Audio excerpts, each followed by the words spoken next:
Boa noite a todos e todas, bem-vindo a mais essa noite de Biologando. É um prazer tê-los todos aqui. As inscrições logo já estão ali na descrição do vídeo, então, para quem não fez ainda a inscrição, ainda dá tempo de fazê-la. Ao final da live, nós disponibilizaremos o link para avaliação dessa live, tá? E lista de presença. Então, fiquem até o final da live, até o final da fala, vocês receberão o link para fazer a avaliação da live e também para fazer, para registrar sua presença. Então, sejam bem-vindos, seja bem-vindo, professor Felipe, professor Alexandre, Aline, do Centro Acadêmico, que estão aqui conosco aqui nessa sala. Também temos a presença nessa sala da professora Isabel, que nos acompanha aqui na sala do Webex. E uma boa noite a todos que nos acompanham pelo YouTube, né? Vários dos nossos estudantes, docentes já estão dando o seu boa noite ali no chat. As perguntas, elas podem ser feitas no chat, né, e serão direcionadas, então, para o Alexandre e o Felipe, para serem respondidas. Caso não seja possível responder todas as perguntas, nós registraremos as perguntas e, na medida do possível, depois elas serão respondidas. Ok? Então, eu passo agora para a Aline Dória, que é representante do Centro Acadêmico, que fará a apresentação dos nossos palestrantes de hoje, né, para que os apresente e desejo uma boa live a todos. Obrigada. Obrigada, professora. Boa noite a todos. Eu me chamo Aline Dória, sou da quinta fase de Ciências Biológicas e hoje vou representar o Centro Acadêmico apresentando o palestrante e o nosso moderador. O nosso palestrante é o professor Dr. Felipe Benjamini, licenciado em Ciências Biológicas pela UniOeste, mestre e doutor em Biologia Celular e Molecular, com área de concentração em Fisiologia, pela Universidade Federal do Paraná.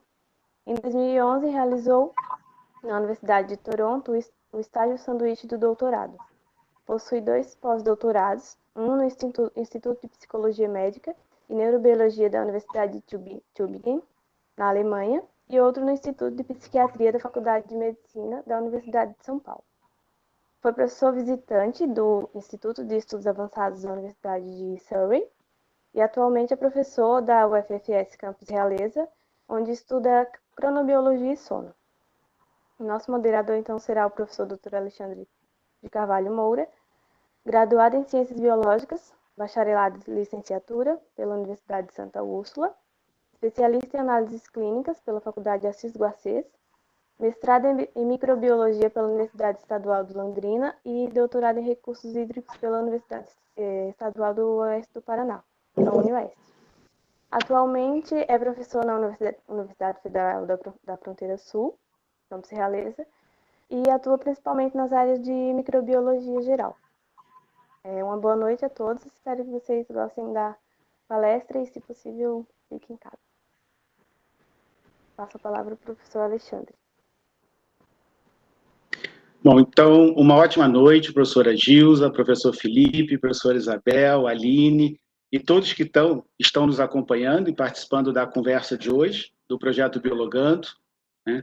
Gostaria de agradecer muito à professora Gilza, ao CA de Ciências Biológicas da UFS, Campus Realeza, pelo convite, o professor Felipe, né, que vai nos brindar aí com sua fala de hoje, que tenho certeza que vai ser muito enriquecedora, né? E principalmente por poder fazer parte de uma forma assim, mais ativa de uma discussão que me deixa muito contente, que é, não a questão da pandemia, é claro, né? Mas a questão da gente poder ver os profissionais biólogos, nossos colegas aí como expoentes, né, em diversas áreas do conhecimento, principalmente aí nos processos pandêmicos, que é o que a gente vai discutir hoje, né? É claro que esse tema está relacionado à situação do coronavírus, a pandemia do coronavírus que a gente vive hoje, né? e que essa é uma situação ímpar que a gente nunca vivenciou, né? Pelo menos não, nossa geração nunca passou por isso, mas a gente sabe que as questões de pandemias, grandes pandemias do mundo, não são novidades, né? Houve diversas pandemias no passado e haverá, com certeza haverá no futuro, né? A gente tem certeza disso. E algumas coisas a gente observa e são muito claras para a gente quando a gente estuda essas questões das pandemias. Elas existem sempre dentro de um certo padrão, tá? Principalmente quando a gente fala nas questões da relação do ser humano com as pandemias, né? As questões de medo, as questões de isolamento, as questões, inclusive, na terapêutica das pandemias, mas a gente vem observando aí ao longo das gerações, ao longo dos séculos, algumas diferenças no enfrentamento a essas pandemias, né? A gente começa a perceber algumas questões em que, no início dessas pandemias, se pensava somente na terapêutica, né? Onde quem trabalhava com as pandemias eram diretamente os médicos, os enfermeiros, o pessoal que estava diretamente com os pacientes. E se pensava quase que única e exclusivamente no tratamento. Se pensava em salvar a vida dos pacientes. Mas, ultimamente, a gente começa a observar que o foco começa a mudar. As pessoas começam a pensar não só na doença, nos sintomas clínicos, no paciente, mas também no agente etiológico que leva a essa situação, a essas doenças ou a esses quadros de pandemia.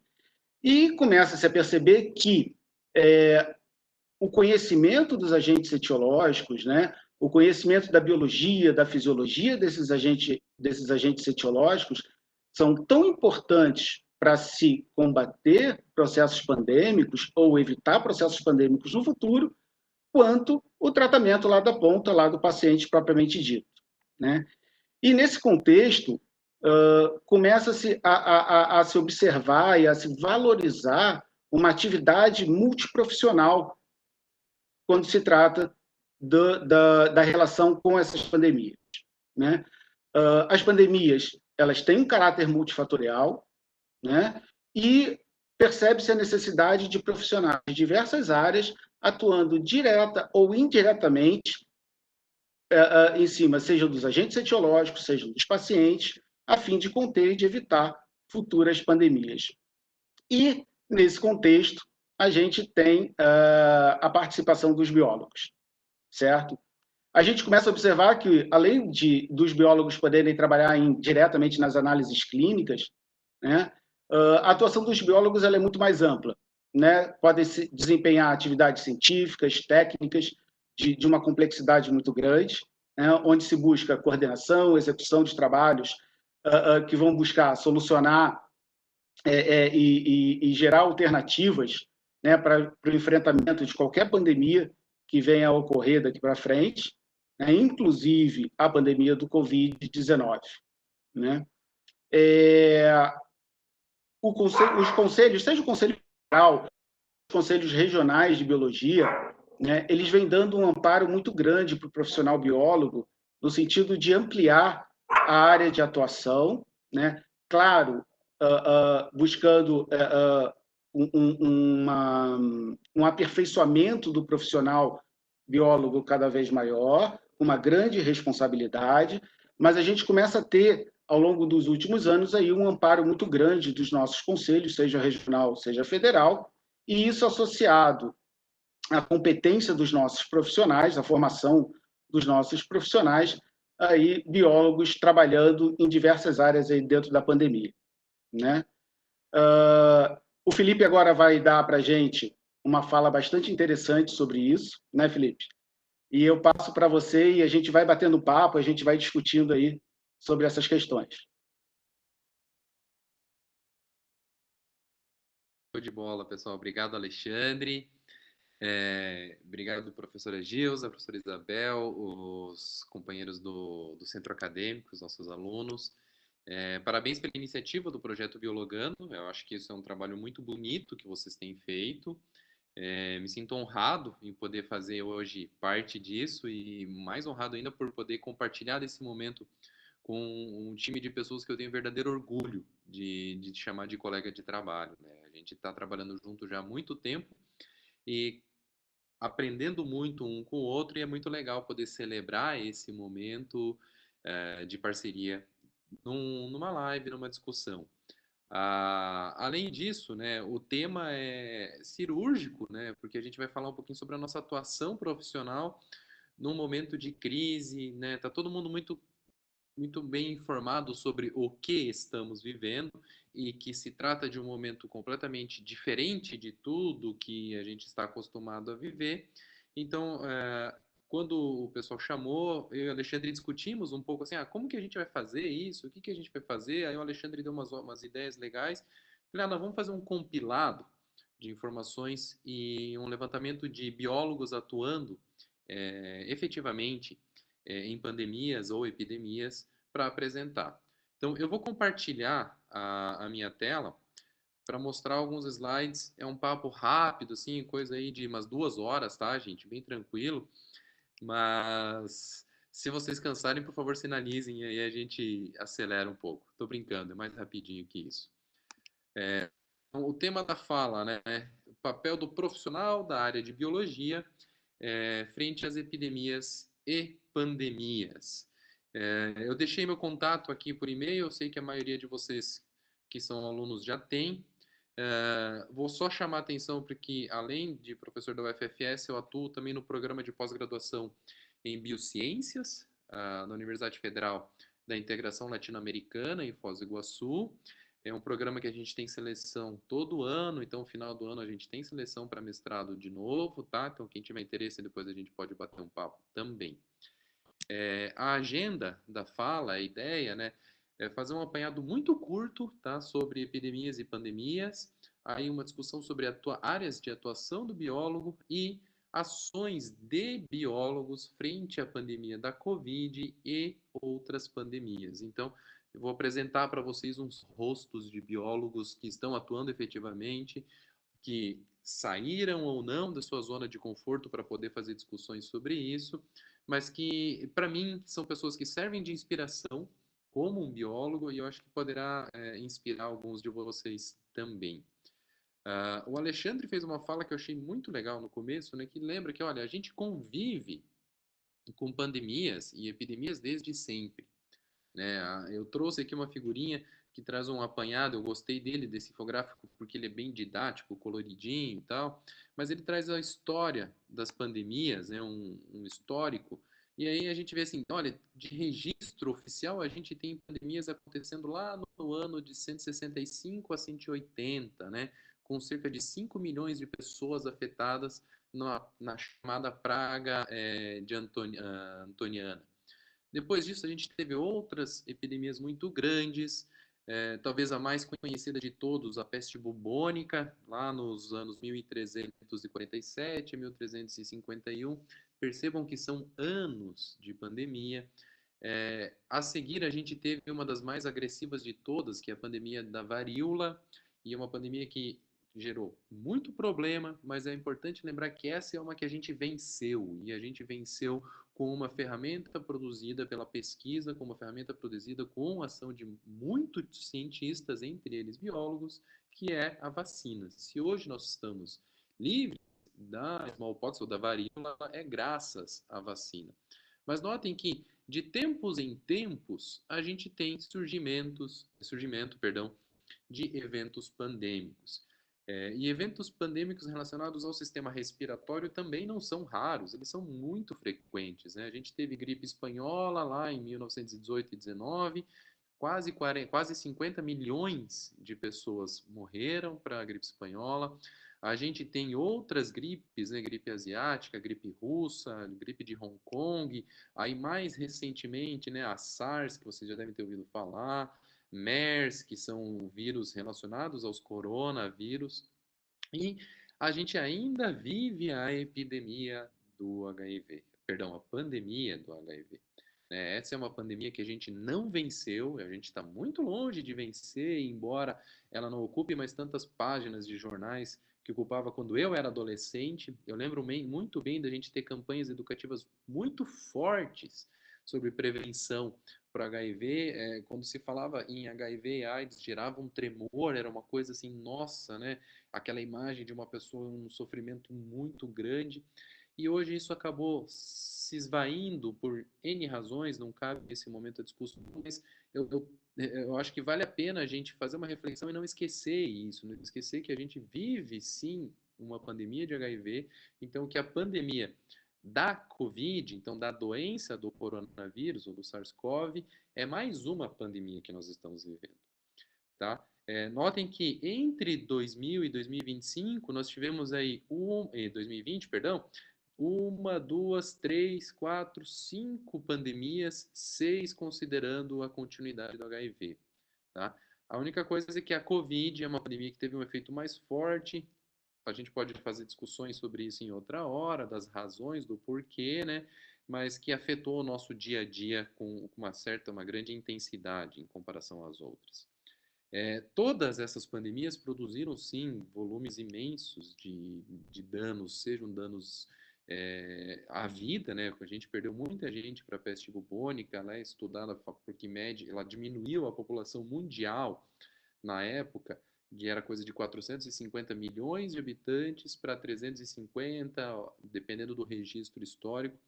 Mas prestem atenção nesse número, né? Em 1347, a gente falava na população mundial em 450 milhões. A população do Brasil hoje é de 200 e poucos, 220 milhões de habitantes, né? Então vejam como o mundo muda muito nesse intervalo de tempo, que faz com que efeitos pandêmicos também sejam diferentes dos efeitos sentidos em outros momentos históricos. Tá aqui a soma até dia 13 de julho do número de mortes da Covid, então em torno de 570 mil, né, e crescendo exponencialmente. Então a gente provavelmente vai ver essa bolinha da Covid aqui bem mais perto aí das pandemias de cólera, com mais de 1 milhão de pessoas mortas, se nada mudar no cenário muito próximo. Então, só para a gente refletir que assim, a gente convive com essas epidemias, a gente convive com as pandemias, então é parte de nossa responsabilidade com indivíduos que têm formação superior e vivem a formação do ambiente superior, ter consciência disso e estudar isso, né? Fazer isso parte da nossa formação também, para quando isso se repetir, a gente ter uma condição de enfrentamento um pouquinho melhor. A cada pandemia a gente enfrenta de uma forma, aprende um pouquinho mais e espero que nas próximas a gente tenha uma resposta muito melhor do que a gente está tendo nessa. Eu coloquei esse slide aqui, a gente poderia fazer uma aula só de discussão de como surgem pandemias, mas como eu sei que tem um monte de aluno jovem assistindo, eu quero só fazer uma recomendação para quem ainda não conhece esse jogo, tá? É um jogo, é para vocês passarem o tempo, para parar de ficar no Instagram e ficar fazendo coisas para aprender, que simula o espalhamento de uma doença, simula uma pandemia. Então você é o indivíduo que controla uma doença, você pode adicionar essa doença características que vão torná-la mais contagiante, menos contagiante. E eu acho que é interessante vocês experimentarem isso, até para entender um pouquinho da dinâmica da nossa pandemia atual, por que ela espalhou tão rápido, o que ela tinha de diferente das outras, em comparação, por exemplo, ao H1N1, né, a pandemia de lá de 2009, o que pode ter mudado e como essas coisas acontecem. Então, ao invés de dar uma aula sobre como surgem as pandemias, eu recomendo que vocês joguem como surge uma pandemia num modelinho, tá? Tem para celular, tem para iPhone, tem para instalar no Chrome, no computador de vocês, dá para brincar. Se eu não me engano, ele é grátis ou ele custa coisa de R$1, 1 e pouco. O Alexandre tentou comprar hoje à tarde, ele me xingou, falou assim, pô, Felipe, tá me cobrando 1 e pouco. Mas não é um valor absurdo e vale a pena a gente passar um tempo nele e passar menos tempo naquilo que apenas nos rouba tempo. Bom, indo para o segundo tópico do nosso bate-papo, né? Quais são as áreas de atuação do profissional da biologia? Então, as áreas que a gente tem regulamentadas, garantidas por lei, apresentadas em todas as tabelas dos conselhos regionais, do Conselho Federal. Organiza-se em 3 grandes áreas, né? Então, a gente pode atuar em meio ambiente e biodiversidade, a gente pode atuar na saúde e a gente pode atuar em biotecnologia e produção. Todas essas 3 áreas, né? Todas elas são ambientes enormes, têm espaços enormes, campos de atuação muito grandes e nada impede deles se sobrepor em alguns momentos. Então, eu não vou colocar aqui a lista, você pode fazer isso, você pode fazer aquilo. Eu acho que você, como aluno, deve ir no site e olhar isso, tá? Buscar essas listas, mas tenham em mente esse cenário, né? Que a nossa formação de biólogo é extremamente rica, porque nós somos um dos poucos profissionais que consegue ter uma visão muito abrangente. A gente consegue olhar para os problemas com uma visão muito abrangente. A gente consegue olhar para um problema e avaliar desde a sua origem molecular, da biologia molecular, até a sua interação ecológica. Então, isso é uma característica do profissional da biologia do profissional que só nós temos. O profissional da medicina tem uma visão diferente, o profissional da biomedicina vai ter uma visão também diferente. Então, eu acho que essa riqueza e essa visão holística, né, numa lógica de, olha, a gente quase que enxerga por cima uma grande vantagem competitiva. Cabe a nós, ao longo da nossa formação, aprendermos a tirar vantagem disso. E, claro, né, a gente não pode, de maneira nenhuma, esquecer, menosprezar ou deixar de lado a nossa ação na educação, a nossa função como educadores. A Aline falou lá no começo, eu sou licenciado em Ciências Biológicas, como muitos de vocês, dos nossos alunos, serão, tá? E por ser licenciado em Ciências Biológicas, eu não sou nem um pouco menos biólogo ou mais biólogo que qualquer outro bacharel, né? Claro que são formações que nos direcionam para ações um pouco mais específicas, mas a gente ainda mantém esses 3 grandes pontos, ou essas 3 grandes áreas, tá? Então, neste contexto das 3 grandes áreas, agora a gente vai passar para o próximo tópico da fala, então, assim, dos exemplos de ações de biólogos na pandemia da Covid, e eu tentei pegar, assim, ações em cada uma dessas 3 áreas, tá? Então, a gente vai começar falando sobre meio ambiente e biodiversidade, usando para isso o pano de fundo da ecologia. Eu vou fazer uma provocação para a Gilza, né? Eu usei para representar a ecologia aqui, eu usei um mapa de redes, né? Porque eu acho que se uma coisa que o profissional da ecologia tem de habilidade é justamente conseguir pensar em ambientes extremamente complexos e redes de interações absurdamente complexas, utilizando para isso uma ferramenta que o aluno da biologia normalmente detesta, que é a matemática, né? É a capacidade de transformar essa interação agora biológica de rede extremamente números e extrair desses números informações que podem sim servir para a gente estudar o comportamento numa pandemia. Exemplos de ações atuais, né, contemporâneas, de biólogos que estão utilizando ferramentas da ecologia, gente. Então, isso aqui é uma ferramenta da ecologia, cálculo dessas redes de interações. É o professor Paulo Roberto Guimarães Júnior, ele é professor do IB, da USP, tem doutorado em ecologia, é biólogo pela Unicamp e, juntamente com outro Paulo e mais um grupo de pesquisadores de várias áreas, tá, gente? Não são só os dois, é um grupo maior, mas eu pensei esses dois porque os dois são biólogos e são ecólogos. Eles idealizaram o Observatório Covid-19 do Brasil. O que é esse observatório, né? Então, ele é um site, tá? O link do site está aqui, eu posso disponibilizar depois no bate-papo, ou a gente disponibiliza os slides, mas é uma página que agrupa estudos ecológicos que permite gestores tomarem decisões sobre abertura de comércio, fechamento de comércio, como que está o cenário de contaminação de uma cidade, quais são as redes de contaminação de uma cidade. E eu descobri isso estudando um pouquinho da pandemia, quando eu vi eles publicarem um trabalho que explicava quais eram as redes de contaminação mais prováveis no Brasil, baseado na estrutura de aeroportos e na estrutura de rodovias. E na época que eu li isso, me chamou muito a atenção, porque Realeza fica num polo muito significativo de contaminação, justamente pela posição com relação à rodovia 363, não lembro o nome agora, perdão, mas é essa que vem do Mato Grosso, passa aqui do ladinho de Realeza e aí desce para o Rio Grande do Sul. Vejam que esses pesquisadores, eles não usaram ferramentas lá apenas da geografia, não, eles usaram ferramentas de ecologia, de interação entre diferentes grupos de organismos com o meio para construir uma rede para tentar explicar como é que o vírus ia se espalhar. Além disso, eles conseguem construir, né, essa é uma ferramentinha que está no site do Guimarães, tá, que ensina para a gente, mostra bonitinho como um vírus pode se espalhar mais rápido ou mais devagar, dependendo do número de contatos. E eu acho essa ferramenta extremamente didática para a gente entender a importância do isolamento social ou distanciamento social, né? Porque a gente não necessariamente está isolado, nós estamos todo mundo batendo um papo, a gente não está isolado socialmente, nós só estamos distantes.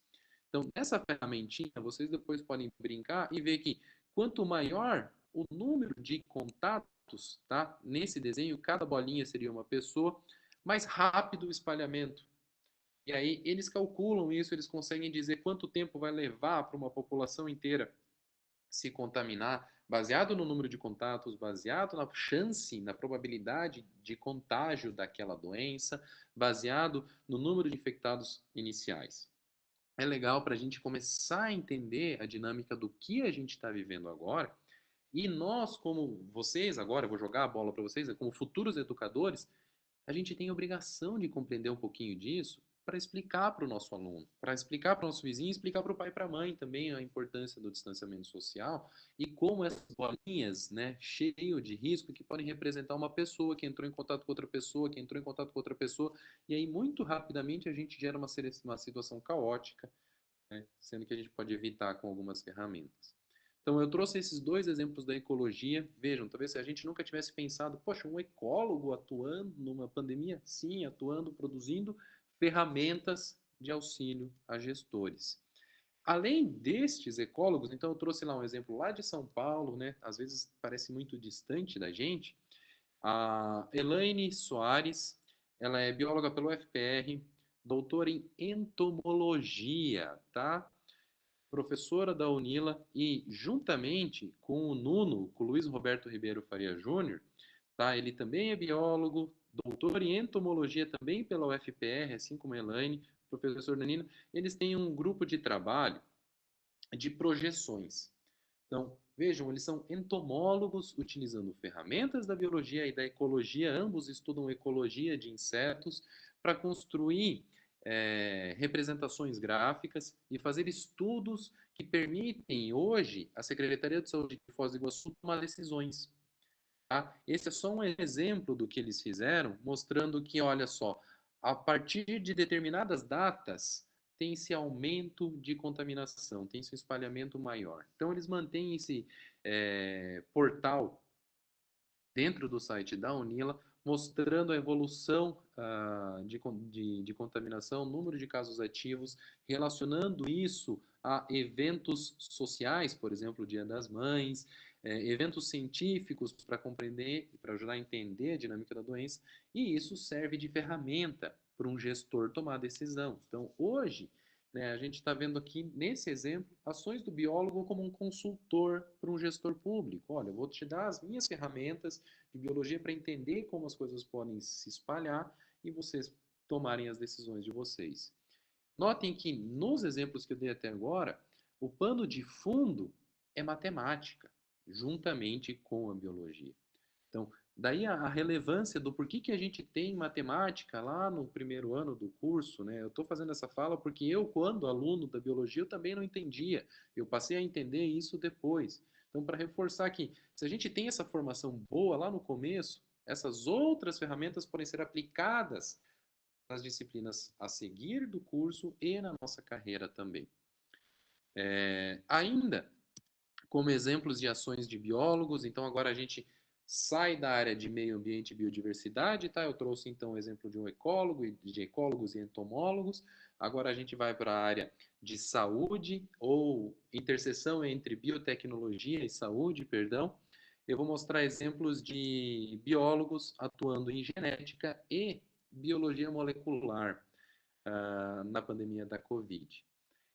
Esse site aqui, o NextStrain, ele é uma base de dados de sequenciamento viral. Então, ele surgiu para acompanhar o sequenciamento dos vírus da gripe, então dos H1N1 e H1N da vida, onde o pessoal da genética, o pessoal da Biomol faz o sequenciamento e deposita lá o genoma do vírus. A partir da deposição do genoma, constrói-se, o pessoal da bioinformática constrói as árvores filogenéticas desse vírus, a gente consegue acompanhar como esses vírus mutam, e a gente tem sim 45 brasileiras para sequenciamentos do SARS-CoV-2 em nível mundial.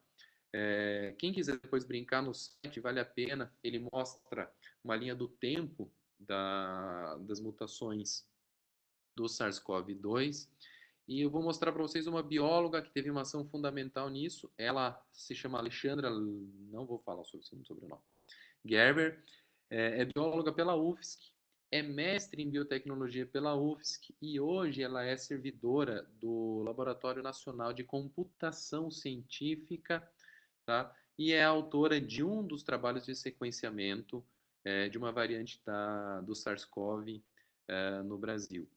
Ela trabalha, então, nesse Laboratório Nacional de Computação. Vejo, então, que ela está usando ferramentas de biologia com ferramentas de computação e contribuindo para a gente entender, nesse caso, o sequenciamento, qual é o genoma do vírus. O LNCC não contribui apenas para a gente entender coronavírus, ele contribui também, né, nesse exemplo do próprio site deles, para a gente entender como foi a pandemia do Zika, para a gente entender desde efeitos da patogenicidade do Zika, do desenvolvimento do Zika, e na época eles fizeram contribuições fundamentais, foram eles que ajudaram a fazer o sequenciamento do Zika lá atrás, na época da pandemia do Zika, em 2016, tá? Então, pode atuar em ecologia, pode atuar em biologia molecular, pode atuar, então, mais especificamente agora em análises clínicas, agora sim dentro de saúde, e eu estou mostrando essa figurinha para exemplificar as clínicas, a representação de uma PCR, que vocês têm ouvido tanto falar, né, a tal de reação em cadeia de polimerases. Quem tem feito isso no Brasil? Tem farmacêutico fazendo? Tem biomédico fazendo? Tem, mas quem coordena e hoje quem chefia o maior instituto, ou o maior laboratório central do Brasil, que é o Instituto Adolfo Lutz, é a Laura Nogueira da Cruz, que é bióloga. Ela é bióloga pela UEL, é doutora em ciências, ela é funcionária de carreira do Ministério da Saúde, então passou num concurso do Ministério da Saúde, e hoje ela é a diretora-geral do Instituto Adolfo Lutz. Quem não conhece, ele é como se fosse o laboratório central do estado de São Paulo. Os estados possuem laboratórios cuja função é fazer diagnóstico, mas também é regulamentar a ação de outros laboratórios e fazer uma espécie de controle de qualidade de outros laboratórios do seu estado. O Adolfo Lutz é um dos maiores do Brasil e, no exemplo, ele é coordenado, a direção geral do Adolfo Lutz é de uma bióloga. Então, ela assume não apenas a função de análises clínicas, mas uma função de gestão muito importante em situações de epidemia e pandemia. Coisas que a gente não pensava, eventualmente, quando prestei vestibular para biologia, eu jamais pensei que a gente poderia ter um biólogo como chefão de um laboratório desse tamanho, né? Além esqueci o nome da Laura, eu quero mostrar para vocês a carinha da Maria Leandra Terêncio, porque eu acho que a Maria Leandra tem feito um trabalho fenomenal nesse momento, e ela é aqui nossa vizinha, ela é de Foz do Iguaçu, professora da Unila. Ela é bióloga pela UEPG, doutora em genética e conservação e biologia evolutiva pelo Instituto, pelo INPA, é professora da Unila, em Foz do Iguaçu, minha colega do programa de pós-graduação em biociências, e atualmente ela coordena o Laboratório de Biologia Molecular do Hospital Municipal Padre Germano Lauer, em Foz. Por que eu quero contar a história dela? Porque a Leandra, sozinha, tá? Sozinha, ela montou esse laboratório sozinha, e aí, claro, ela contou com a ajuda de pessoas a partir do momento que gerou o momento, mas foi ela que enfrentou a barra, ela levou o equipamento que tinha no laboratório de genética médica dela e de outros professores na Unila para dentro do hospital e peitou fazer diagnóstico da Covid-19 para Foz do Iguaçu. Hoje de tarde eu perguntei para ela, Leandra, quantas amostras você já processou? E ela respondeu, isso era por volta de 4 da tarde. Quase 7.000. Um pouquinho antes de eu entrar conversar com vocês, ela me mandou assim, mentira, 7.006. Tá? Eles já processaram em Foz do Iguaçu desde abril, tá? Abril, maio, junho, julho, 4 meses, 7.000 amostras. O volume de processamento deles é absurdo, tá? E a gente tem clareza que está salvando a vida de muita gente. Que tipo de exame ela está fazendo? Ela está fazendo a dita RT-PCR, que é o exame molecular para diagnóstico do coronavírus, que depois eu detalho um pouquinho mais.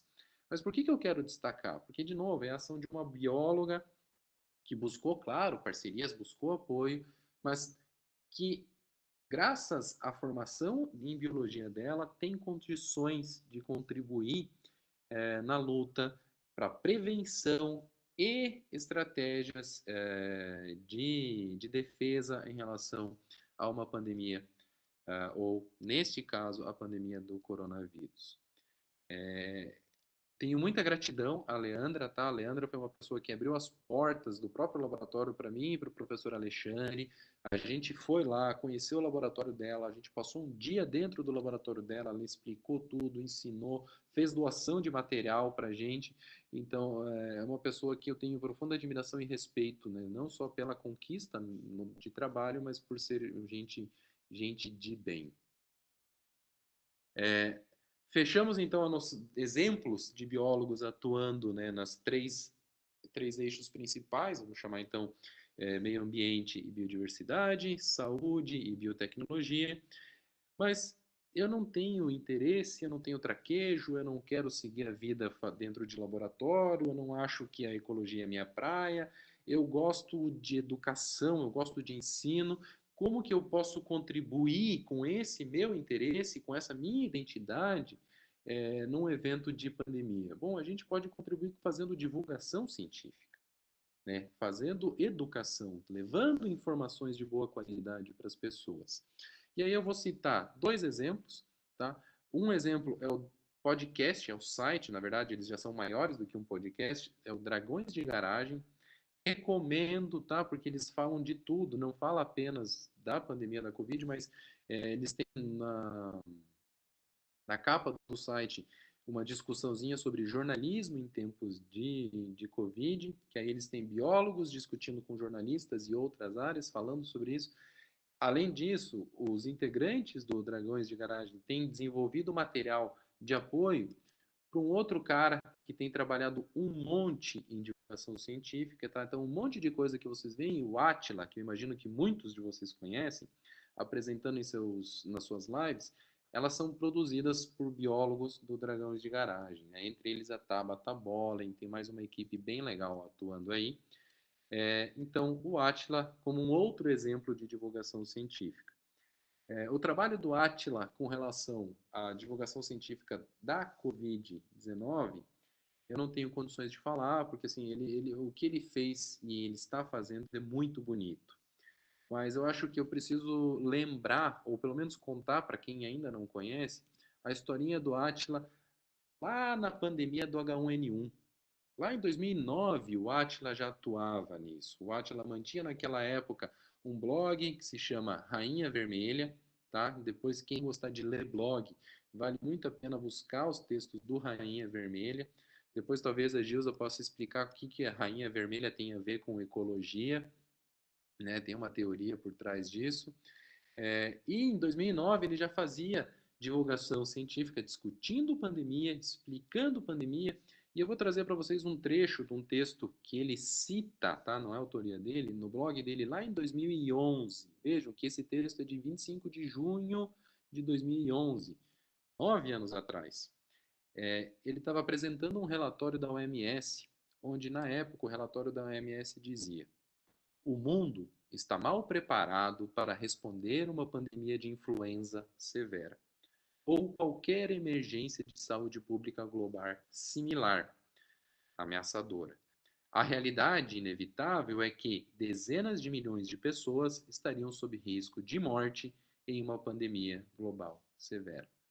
Em 2011 a gente sabia disso claramente, a OMS sabia disso claramente, e a gente já tinha biólogo levantando o cartazinho e falando, gente, está acontecendo isso, nós não estamos dando atenção. Tá? Outro momento que ele levanta uma bandeira legal disso é num episódio do Nerdcast, é um podcast já muito antigo, eu acho que ele é um dos dinossauros dos podcasts. Nesse episódio 238, o Átila fala sobre epidemias e pandemias, e quem quiser ouvir, ouça depois, tá? Vale a pena, mas ele faz uma fala que, assim, o pessoal do Nerdcast, eu não sei se vocês conhecem, mas é um pessoal bem sarrista, né? O Azaghal brinca, pessoal que bem nerd também. E aí eles perguntam pro Átila assim, Átila, você é o rei do mal, o senhor do mal, você vai fazer uma pandemia. Que tipo de vírus seria extremamente perigoso para uma pandemia? Ele, a gripe. A gripe é um vírus que tem, né? Um vírus de gripe é um vírus que tem o potencial de parar o mundo e de atrapalhar a vida de todo mundo e de matar, dizimar milhões de pessoas. E 9 anos depois, a gente tem um vírus que não necessariamente é uma gripe, mas se comporta muito parecido com uma gripe, fazendo o estrago que está fazendo. Então, representando a ação de divulgação científica do Átila, né, eu acho que vale a pena contar essa história, porque se a gente conhece o Átila hoje, da Covid, né, ele só tem esse alcance, ele só conseguiu toda essa clareza de fala, inclusive, porque ele tem anos de estrada, ele tem muito tempo de estudo, ele tem uma formação extremamente densa, ele é biólogo, ele fez um doutorado em microbiologia, ele estuda vírus há muito tempo, faz divulgação científica de uma era do research blogging. A maioria de vocês não tinha saído, estava começando o ensino fundamental na época dessa divulgação científica, que era uma divulgação científica por blogs, onde as pessoas contavam a história de um artigo. Depois, eles fundaram o Science Blogs BR, que é uma rede, um portal com vários blogs de alunos de mestrado, alunos de doutorado, para daí chegar no Nerdologia, na metodologia que eles utilizam hoje, e aí sim ter essa carga para falar. Bom, o que todas essas pessoas, eu já vou falar um pouquinho sobre o que a gente tem feito aqui na UFFS, mas o que todas essas pessoas que eu citei têm em comum? Todo mundo é muito dedicado ao estudo. Todo mundo dedicou muito tempo da sua própria formação, lá na graduação, a estudar profundamente as coisas, né? E todos precisaram dedicar muito esforço para poder contribuir. Quer dizer, então, que se a gente tem se tem paixão por alguma coisa e quer fazer alguma coisa, a gente precisa dar o melhor e precisa estudar. Né? Nada disso vai vir assim, eu dei uma lida lá, fui para a prova e agora eu estou capaz de atuar de alguma forma, de resolver um problema do mundo. A gente só consegue isso com muito suor. Contei exemplos brasileiros, contextualizamos, vamos contar um pouquinho do que a UFFS tem feito, ou os biólogos da UFFS têm contribuído na pandemia, especialmente da Covid. Então, nós temos contribuições, agora são específicas do campus de Realeza, né? Eu tenho certeza que nos outros campos nós temos outras contribuições muito valiosas, mas no campus de Realeza a gente tem biólogos atuando na comissão local de monitoramento, né? A professora Bárbara faz parte da comissão local, eu vou esquecer o nome de mais gente. Eu faço parte da comissão, se não me engano, a professora Gilza faz parte da comissão local de monitoramento das implicações, e essa comissão tem uma responsabilidade grande não só de monitorar, mas a gente tem que produzir material de trabalho, tá? Dentro dessa comissão surgiu um projeto de extensão, que é o Covid e suas fronteiras. Eu acho que vocês já devem ter visto algumas ações deste projeto de extensão, seja por divulgação científica, ou seja com orientação às próprias barreiras sanitárias. E fruto desse contexto todo, né, tanto da comissão, quanto dos projetos de extensão, quanto do curso de Ciências Biológicas, num esforço de parceria, num esforço colaborativo, num esforço de muita gente, mas muita gente mesmo, nós conseguimos construir um laboratório temporário para diagnóstico da Covid-19 aqui no campus. Por que eu falo que é esforço de muita gente? Porque envolve, vejam só, 4 instituições. Nós temos a ação da UFFS, né, UFFS sede espaço, sede profissional, sede material de consumo, a gente está usando um monte de material da UFFS, sede custos de energia elétrica, um monte de coisa. Nós temos a ação da Prefeitura Municipal de Realeza fazendo doação de insumos, de kits e doação, né, em uma parceria de acordo de cooperação técnica, a gente conta com o responsável técnico do Laboratório Municipal de Realeza. Nós temos a ação do Rotary Club de Realeza e Rotary Club do Sudoeste do Paraná, porque não foi apenas o de Realeza que participou, né, fazendo doação em dinheiro para comprar um equipamento. Eles compraram um equipamento no valor de R$50 mil. E nós temos a participação da Universidade Federal do Paraná emprestando um equipamento também. Então, a gente conseguiu numa ação comunitária mesmo, quando uma comunidade, um grupo grande de pessoas consegue atuar em conjunto com o mesmo objetivo, a gente conseguiu fazer esse laboratório e colocar esse laboratório para funcionar, fazendo diagnósticos com PCR-RT, né? Então PCR de transcriptase reversa da Covid-19 aqui em Realeza. Neste momento ainda é para a população de Realeza apenas, mas que deverá ser para a população do sudoeste do Paraná. Tá? Nesse laboratório, a gente tem uma equipe muito grande, como eu já disse, mas a gente conta com alguns biólogos. Tá? Eu, biólogo, o técnico em biologia lá dos nossos laboratórios, Adriano, o professor Alexandre, como parceiro, braço direito o tempo inteiro, foi para a guerra o tempo inteiro junto, foi para Foz do Iguaçu, foi para Curitiba. A professora Isabel também, bióloga, parceira de todos os momentos de trabalho, e a professora Silvana, tá? Equipes de professores que estão atuando dentro do laboratório. Temos colaboradores externos que também são biólogos, né? Então a Camila Dalmolin, Gisele Arruda, que alguns de vocês devem conhecer, a Leia Carolina Lúcio e o Wagner Costa Freitas. Vejam que é um grupo grande de pessoas e olha quantos biólogos a gente tem lá. O que a gente tem nesse laboratório e o que a gente pretende fazer? Então, o nosso objetivo com o projeto de extensão e com o laboratório é, sim, fazer diagnósticos ou fazer exames para tendência de Realeza e região, conforme a demanda. Com isso, a gente vai fornecer resultados individuais sobre contaminação ou não. A gente pode obter dados municipais e regionais sobre número de testes positivos, fornecer esses dados regionais para a população, para os gestores da região, para ajudar eles a tomar a decisão e colaborar com os municípios, então, nessa tomada de decisão.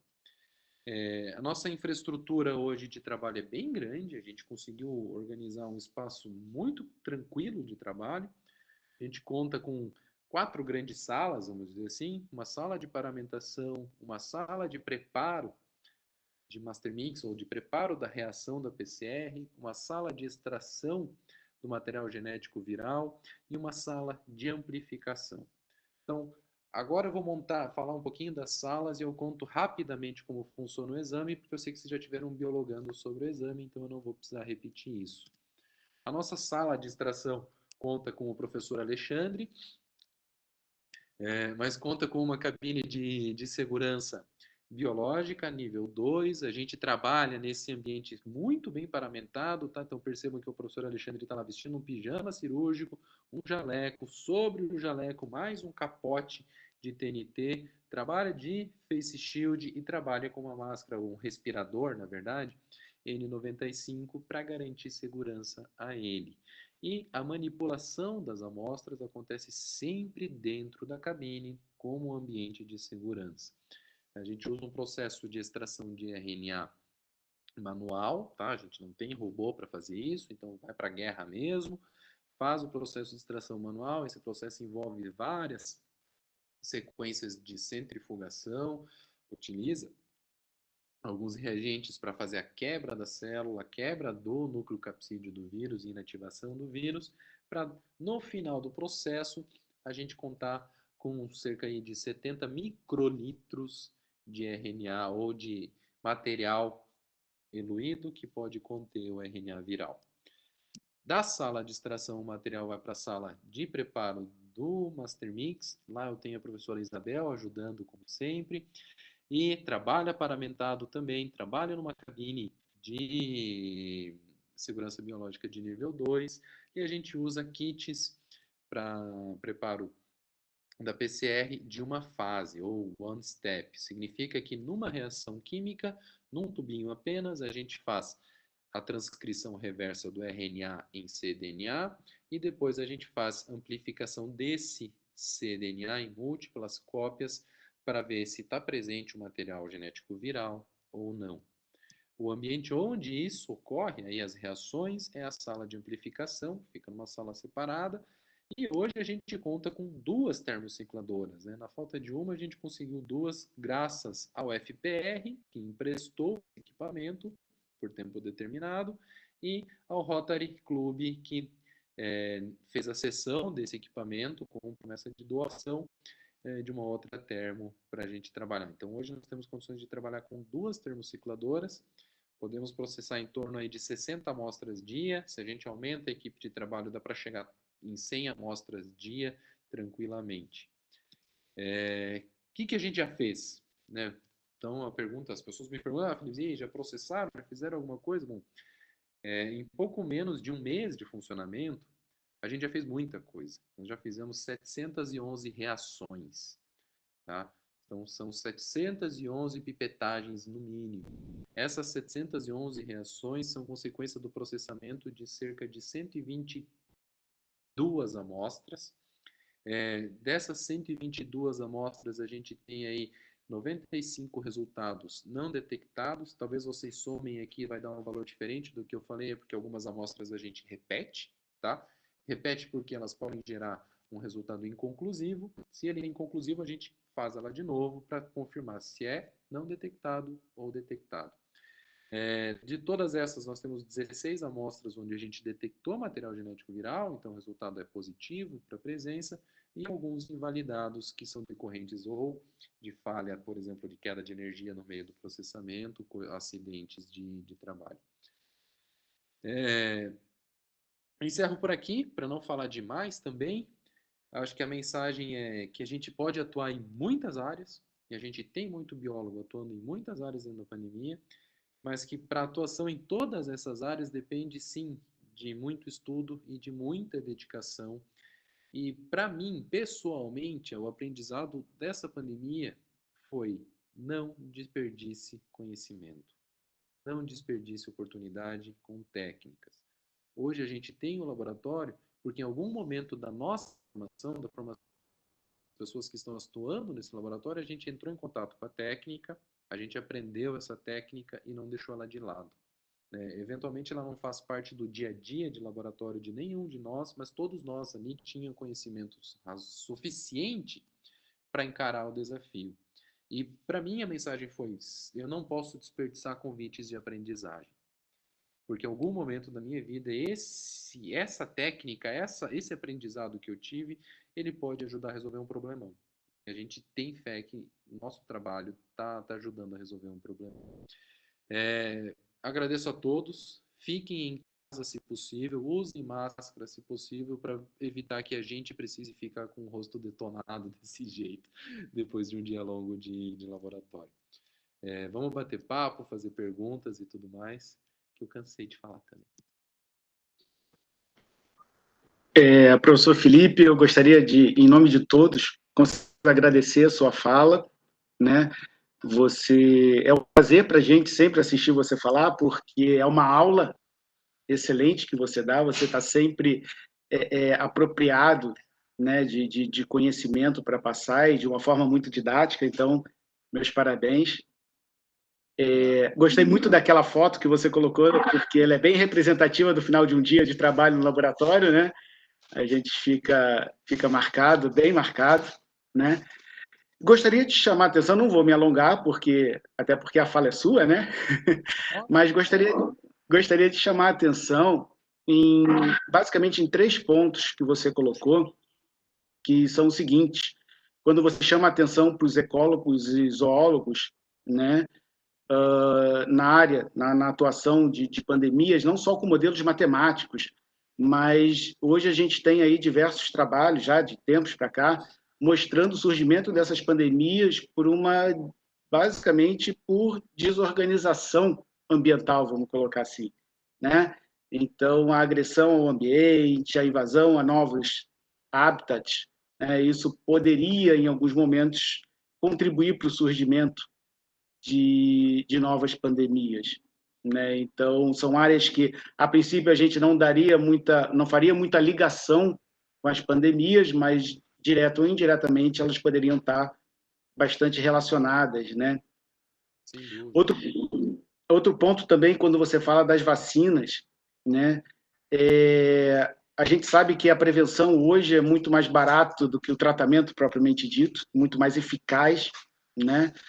E que a gente tem vacinas aí para patógenos de origem bacteriana, mas quando a gente fala em vírus, né, as vacinas se tornam até muito mais efetivas no sentido de que, por mais que tenhamos aí antivirais eficientes para muitas patologias, contra muitos patógenos de origem viral, é claro, a vacina ainda é a principal forma até de combate, podemos dizer assim, né, as pandemias de origem viral, certo?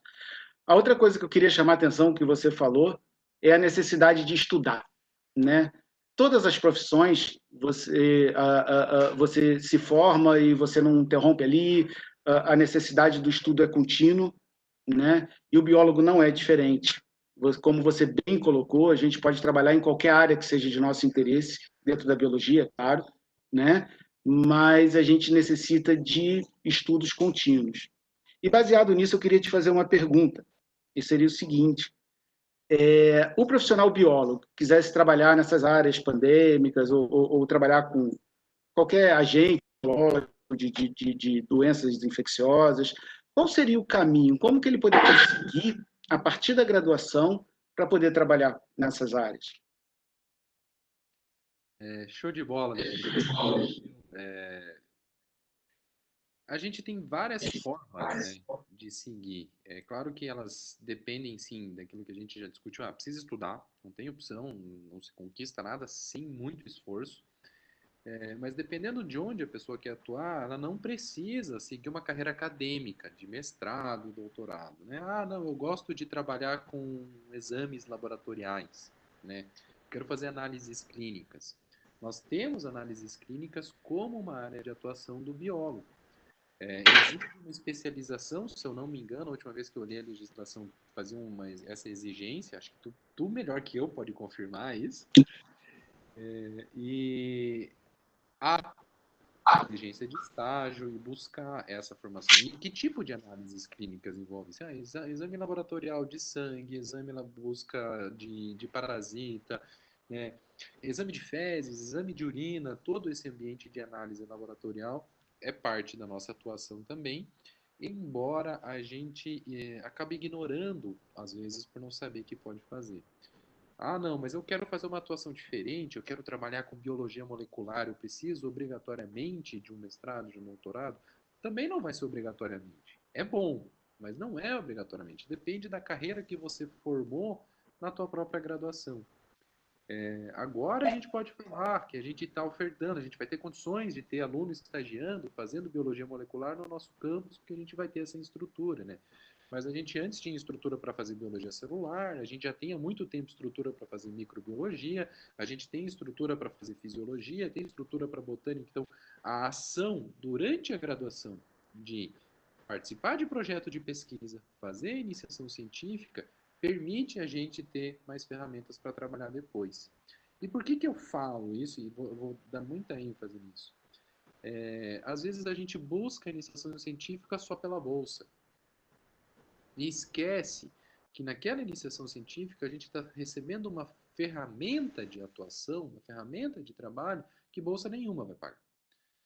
Essa ferramenta de trabalho pode ser a habilidade dentro do laboratório, ou pode ser, como eu brinco com quem faz iniciação comigo, científico comigo, assim, olha, você aprender a lidar com planilha, que nem a gente lida no dia a dia, é uma ferramenta de trabalho, tá?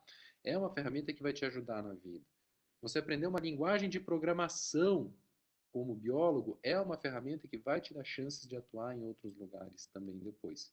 E claro, a formação acadêmica de mestrado, de doutorado, sem dúvida, é um fator bem positivo para maiores chances ou outras alternativas, mas não é a única. Tu pode me dizer se precisa mesmo de especialização ou não, eu não tenho mais certeza.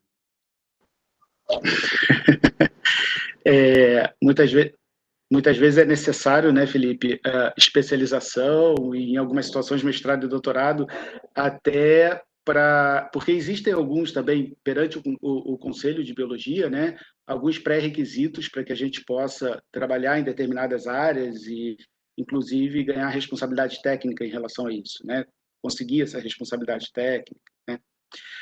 A nossa colega Bruna Neto, ela tem uma pergunta para você, e já vou aproveitar também para fazer uma pergunta da Diana. Tá? A Bruna pergunta o seguinte: todos os exames para o Covid, né? Todos os exames de realeza são feitos somente pela UFFS?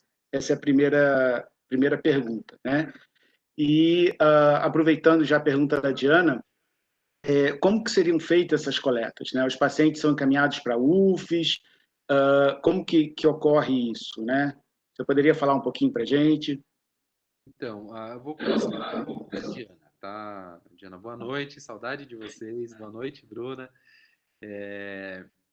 A coleta é feita no PA, tá? No pronto atendimento aqui de Realeza, então por isso é uma parceria entre o FFS e a Prefeitura Municipal de Realeza. Quem faz a coleta do material é a equipe do Sentinela, então da unidade Sentinela da Covid, que fica dentro do pronto atendimento. Para fazer a coleta tem um protocolo, né, tem alguns critérios, né? A pessoa vai coletar de pessoas que apresentam uma série de sintomas ou uma série de itens naquele protocolo. Não é uma coisa assim, eu vou chegar lá, não, eu quero ir lá ver como é que eu estou, vou fazer o exame. Não, segue o protocolo para isso. Aí a prefeitura então faz a coleta lá e encaminha para o laboratório as amostras. A gente processa as amostras todo dia, né? A gente tem por questões de racionamento de recurso e de bom uso de recurso, né, a gente processa um número mínimo de amostras. Então, se tem, sei lá, uma amostra, não vale a pena iniciar o processamento no laboratório, consumir uma quantidade de recursos, porque o custo fica elevado em comparação a processar 10 amostras e o tempo de processamento é muito parecido. Os exames de realeza, hoje a gente processa, eu diria, 99%, tá? A gente só não processa casos de internamento, então que o indivíduo chega no pronto atendimento, ele é encaminhado diretamente para internamento, ou de óbito. Esses casos, que são os casos graves, a gente não processa. Mas notem que esses casos eram os únicos casos processados até então, até existir laboratório aqui.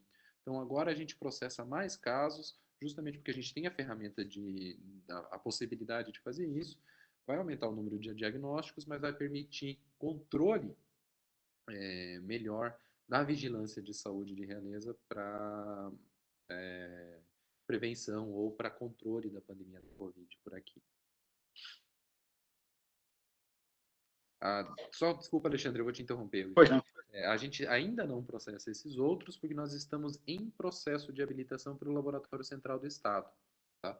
Essa habilitação funciona da seguinte forma, né? A gente apresenta os documentos, uma série de documentos, a gente apresenta a assinatura da Vigilância Municipal, da Visa local, que é uma bióloga que atua na Vigilância Municipal aqui de Realeza, então acho que é importante a gente ressaltar isso.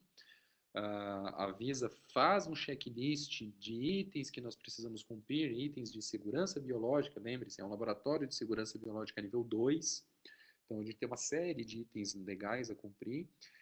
Então, ela avalia essa documentação, E em seguida a gente encaminha para o LACEN, no Paraná, amostras para eles validarem. Então, exames que a gente fez aqui, eles repetem lá para dizer se está certo ou se não está certo. Assim que a gente receber a habilitação, talvez a gente passe a processar mais amostras ainda aqui de Realeza. E vocês ficarão sabendo quando a gente receber, porque a gente vai comemorar. Felipe, aproveitando, deixa eu já fazer uma pergunta, seguindo essa linha dos exames, né, da coleta. Existe algum custo para a população de Realeza? Porque a gente sabe que existem vários laboratórios particulares que estão fazendo, né? E essa parceria da UFFS com a prefeitura e com o Rotary permite que façamos exames, e esses exames são pagos. Como que funciona isso? Então, não. A resposta curta é não. Esses exames entram dentro do custo do SUS. Quem banca, então, é o sistema de saúde de Realeza. Na verdade, é a Secretaria Municipal de Realeza que está bancando os insumos. A UFFS está bancando uma parte de consumíveis. Consumíveis, eu falo, pontinha de pipeta, placas, material de uso do laboratório. Tudo isso tem um custo, sim. E a UFFS está fazendo uma doação disso, né? Cumprindo com arcando com esse preço, além de arcar com o custo dos profissionais. Então, para a população de Realeza, nós não temos custo algum, né? O indivíduo que se encaixa nos critérios para a coleta do exame não vai pagar nada.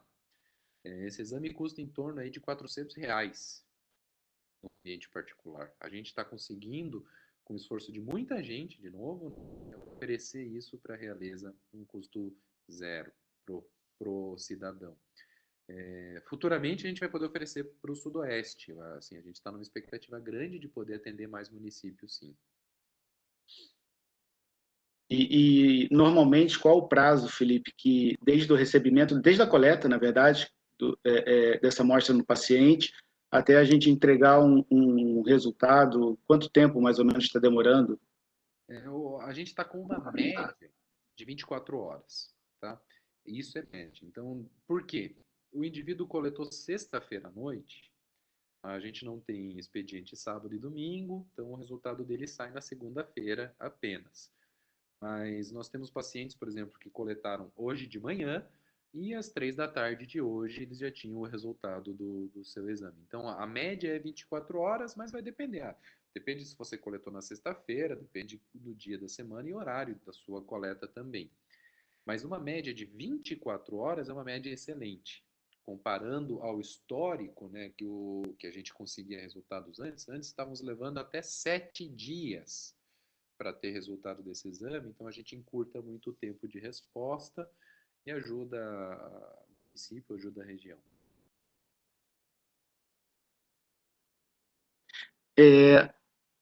Felipe, veio uma pergunta do Humberto, desculpa, Brandalize. Ele pergunta o seguinte: se existe alguma chance, alguma possibilidade de aumentar o alcance desse projeto, né, de atender mais cidades. E eu sei que você até fez um comentário anterior que a gente já está em um processo de parceria, né? Você pode falar um pouquinho mais sobre isso? Oi, Humberto, tudo bom? Tem sim, né? A gente vislumbra isso. Há em construção um acordo de cooperação técnica com a Associação Regional de Saúde do Sudoeste.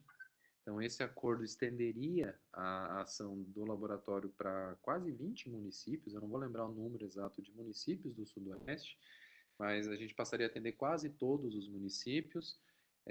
São questões burocráticas, né? Elas não são muito fáceis de resolver, algumas vezes são mais rápidas, outras não, mas há esforço tanto da UFFS, do laboratório, quanto há esforço da associação para isso acontecer.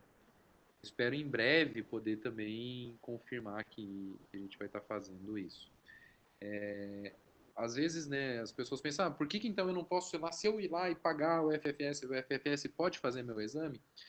Infelizmente não, por algumas razões. A UFFS não pode receber, essa é uma razão, a gente tem, né, não tem isso organizado de uma maneira que a gente possa receber.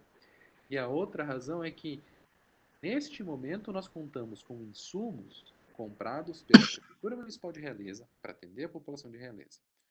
Se outra instituição, outro local falar assim, tá bom, eu compro os insumos, né, vamos construir um acordo de cooperação técnica, vocês processam os nossos exames, a gente consegue fazer, né? Claro, a gente vai olhar assim, peraí, quantos a gente está recebendo, mas deve conseguir fazer sim.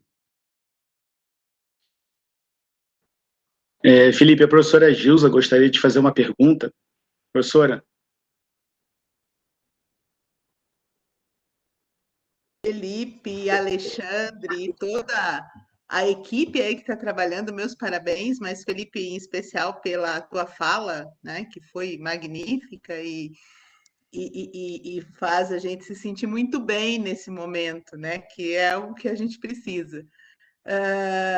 E claro que, né, me conquistou muito por toda a ecologia que você abordou, e isso logo, logo também nós vamos abordar a ecologia aqui, um pouco essa discussão, né, mas um pouquinho para frente, então a gente tem muita coisa para discutir, né, e o bom desse período, que a gente pode dizer um período ruim, mas estão suscitando muitas questões legais e que a gente tem discutido e trabalhado e feito toda essa discussão, inclusive interdisciplinar, que eu acho que é assim, muito, muito legal.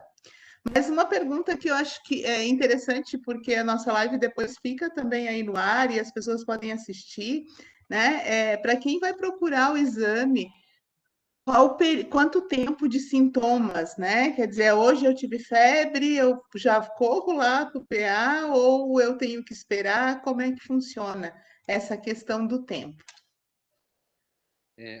A prefeitura, né, estabeleceu um protocolo, né? A gente, claro, faz sugestões, faz contribuições, mas esses protocolos eles precisam da participação, né, de outros profissionais da saúde para bater martelo, né? Aí a gente também tem os limites na nossa atuação, mas tá muito claro assim que o momento ideal para coleta do material da nasofaringe, então, né, o exame que a gente faz, coleta o material lá da nasofaringe, lá da orofaringe,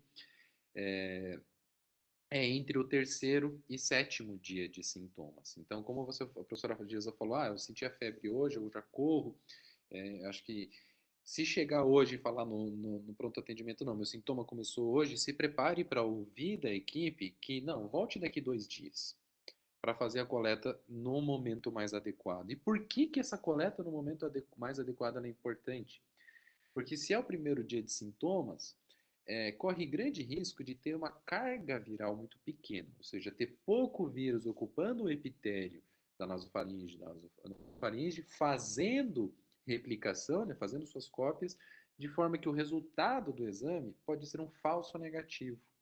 Por quê? Porque tinha tão pouquinho material lá que nem numa técnica tão fina e tão rica como a Biomol a gente conseguiu amplificar. Então, por isso, a janela ideal é entre o terceiro e sétimo dia. A gente fez um pouco mais de 100 exames e a gente já nota isso. A gente consegue olhar nos nossos exames e falar assim, olha, aqueles inconclusivos são de indivíduos ou que estavam muito no início ou muito no fim, né? Antes desse terceiro dia ou muito depois do sétimo dia. E aí o resultado não é um resultado tão, vamos usar um termo bem simples, tão parrudo, né? Tão forte para a gente bater o martelo e falar detectado ou não detectado, ele sai como inconclusivo. Por quê? Porque ou ele amplificou apenas um trecho, né, do genoma que a gente queria amplificar e não os dois, como é o objetivo do teste que a gente está fazendo. Então, entre terceiro e sétimo dias de sintomas é o adequado. É claro, né, o indivíduo está se sentindo mal, ele precisa buscar o atendimento, busca o atendimento, mas é mais para não se assustar. Se ao chegar no pronto atendimento, a equipe de lá fala assim, olha, né, você encaixa nos critérios, mas eu vou pedir para você vir daqui tanto tempo para fazer a coleta do material do exame. Essa é uma das razões. O Alexandre pode complementar se ele quiser. Inclusive, Felipe, só deixando claro, né, que o período de 3 a 7 dias do sintoma é pela técnica, que é o RT-PCR, que é o que a gente está fazendo agora, né, e só aproveitando para responder a Andrea, que ela perguntou qual seria a técnica, né, E já aproveitando, uma pergunta da Silvia, Felipe, assim, você está acompanhando como que estão ocorrendo o aumento de casos de Covid nas cidades vizinhas próximas à Realeza?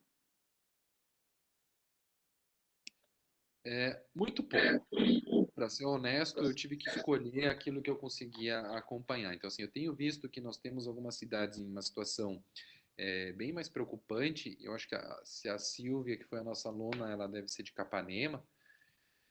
Então, eu sei que Capanema a situação está um pouco diferente da situação de Realeza. Eu acompanho de Planalto porque eu sou natural de Planalto. E, assim, é difícil explicar porque eu não convivo com esses municípios. Eu não sei como foram as medidas preventivas, institucionalizadas e aplicadas nessas cidades. É, eu tenho assim uma tranquilidade em dizer que hoje Realeza se tem um número de casos relativamente baixo, tá? Não acho que 23 casos seja um número assustador. Eu acho que Realeza ainda se mantém numa condição de controle, se deve a vários fatores. Entre eles, né, manutenção de barreira sanitária na entrada no município e monitoramento dessas pessoas. A gente tem feito, né, o município tem feito um trabalho de monitoramento muito. Esse trabalho se deve ao laboratório? Eu acho que a gente já tem uma parceria pequenininha disso, tá? O fato da gente dar o diagnóstico mais rápido ajuda, mas eu acho que no longo prazo talvez o efeito seja maior. Mas eu não posso dizer das outras cidades porque eu não sei se Planalto, por exemplo, hoje mantém barreira sanitária porque eu não vou para Planalto há 4 meses. Queria muito ir, mas não vou. Eu não sei, por exemplo, se Pérola do Oeste mantém barreira sanitária, eu não sei se Barracão, os outros municípios eu não sei. Então eu tenho dificuldade em compreender, inclusive, por que está maior lá. Infelizmente, né, a gente já está chegando ao fim, o tempo já está se esgotando, né? Então, eu gostaria de dizer, Felipe, que, bom, primeiro eu gostaria de dizer que eu tenho muito orgulho de ser biólogo, né? É uma profissão que eu sempre falo que é uma profissão maravilhosa, é uma profissão linda, é uma profissão que permite que a gente conheça, né, a vida em si, no mais amplo sentido que a gente possa ter, né? Que eu tenho um orgulho muito grande de estar trabalhando com essa equipe do Covid, no laboratório, né? Uma equipe extremamente dedicada, uma equipe muito competente. Gostaria de dizer que é um orgulho, um prazer poder ser seu colega, poder ser seu amigo, e que a sua competência ela extrapola qualquer Lattes ou qualquer outro tipo de currículo, ou qualquer coisa que se coloque num papel, né? Mas você é um cara extremamente proativo, extremamente capacitado e competente naquilo que você faz, naquilo que você se propõe. A sua fala hoje deixou isso muito claro para mim e deixa isso muito claro para todos, mesmo quem não te conhecia, né, cara? Então, nossa, essa noite passou para mim, esse momento agora passou muito rápido e foi um prazer. E você quer fazer alguma fala para a gente terminar a live de hoje? Eu quero, Alexandre, eu quero agradecer. Assim, fiquei lisonjeado, obrigado pelos cumprimentos, pelo carinho. Eu acho que se a gente conquista alguma coisa, a gente sempre conquista em comunidade, né? A gente só tem as coisas acontecendo, né, indo para frente, se transformando. As transformações, elas dependem de ações comunitárias. Ninguém vence sozinho, ninguém perde sozinho, né, as duas coisas. E felizmente a gente tem construído na nossa instituição, aos poucos, esse senso de comunidade, de parceria. E se eu puder deixar uma mensagem para os alunos, especialmente, é assim: jamais deixe um amigo para trás, porque você não sabe quanto tempo depois você vai precisar desse amigo. Eu vou ilustrar isso. No meio do processo do nosso laboratório, nós tivemos um problema que a gente só resolveu parte desse problema por causa de um amigo de graduação meu, que por acaso hoje mora em outro país, que por acaso a gente mantinha a amizade. Essa amizade, lógico, eu não vejo esse cara, se vocês terem, eu não vejo esse cara há mais de 10 anos, mas a gente mantém contato por WhatsApp. Eu tenho profundo respeito por ele, porque eu sei que ele era uma pessoa competente lá na época da graduação. Eu sei que naquela época ele era um cara competente, ele sabe que eu tinha as minhas competências, então havia confiança mútua. Então, a gente precisa construir essas raízes de confiança, esses laços de comunidade desde cedo. O indivíduo que hoje é teu colega de sala, ele pode muito bem futuramente ser quem te ajuda a resolver um problema grave, ser teu chefe, ou ser teu subordinado, ser teu colega. Então, a gente constrói isso em comunidade, mas constrói desde cedo. Então, aproveitem esse momento da vida de vocês para construir. E não construam apenas dentro da tua sala de aula, constrói na sala de aula do lado, dos colegas dos outros cursos, nos colegas dos congressos e formem a rede de vocês. Essa rede e essa comunidade tem chance de transformar o mundo e transformar os problemas. E valeu, galera. Obrigado, Felipe. Eu vou passar agora para a professora Gilza, ela vai dar alguns recados finais. E já gostaria, então, de desejar uma excelente noite a todos, né? E se cuidem, fiquem com Deus, que isso vai passar. Tá, pessoal? Professora Gilza. Mais uma vez, obrigada, Felipe.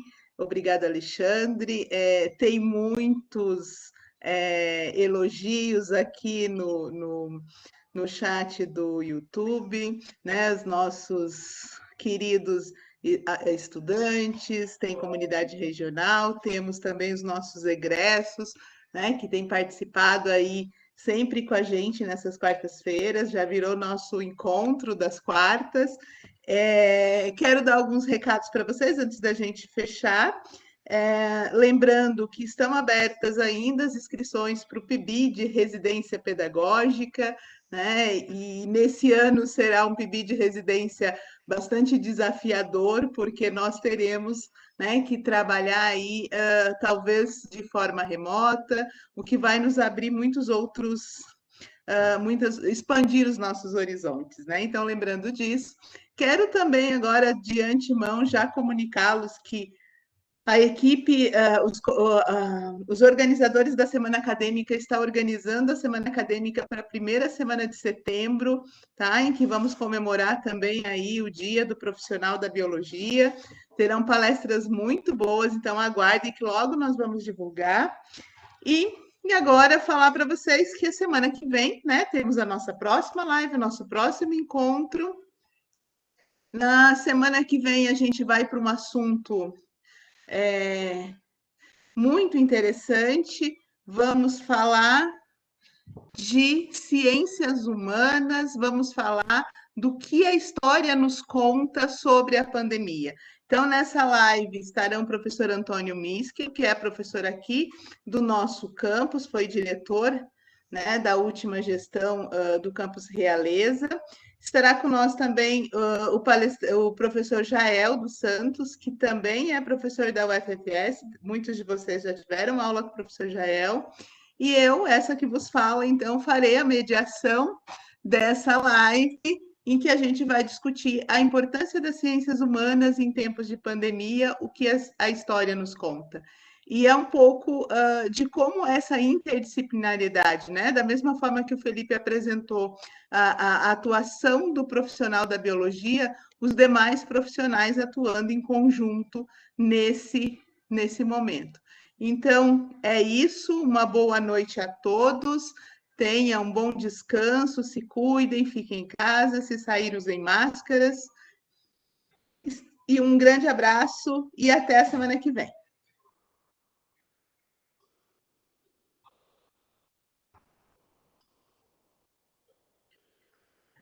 Transmitir, parando.